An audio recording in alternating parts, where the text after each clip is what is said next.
ইরানকে কখনোই পারমাণবিক অস্ত্র তৈরি বা অর্জনের সুযোগ দেওয়া যাবে না বলে একমত হয়েছেন যুক্তরাজ্য ও যুক্তরাষ্ট্র।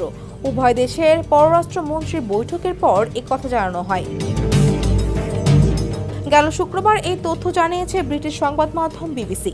সংবাদ মাধ্যমটি বলছে, যুক্তরাজ্যের পররাষ্ট্রমন্ত্রী ডেভিড ল্যামি ও যুক্তরাষ্ট্রের পররাষ্ট্রমন্ত্রী মার্কো রুবিও এর মধ্যে বৈঠকের পর উভয় দেশ একমত হয়েছে যে ইরানকে কখনোই পারমাণবিক অস্ত্র অর্জনের সুযোগ দেওয়া যাবে না।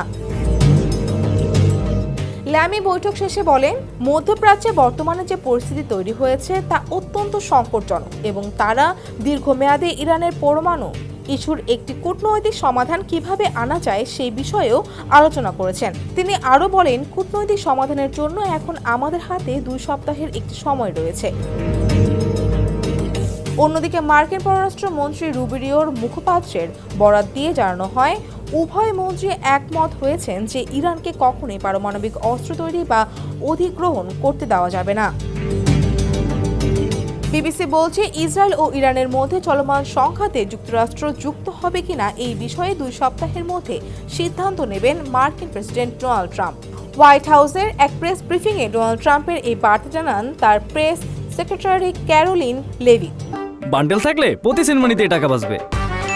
বিকাশ সেনমানি বান্ডেল কিনে জিতুন প্রতি লেনদেনে।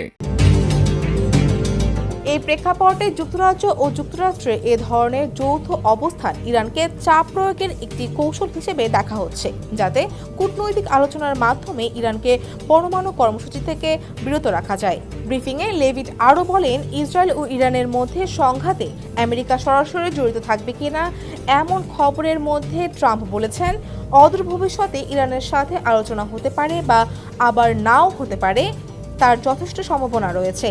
এই বিষয়টির উপর ভিত্তি করে আমি আগামী 2 সপ্তাহের মধ্যে সিদ্ধান্ত নেব যে আমি যাব কিনা। ডেস্ক রিপোর্ট, সমকাল।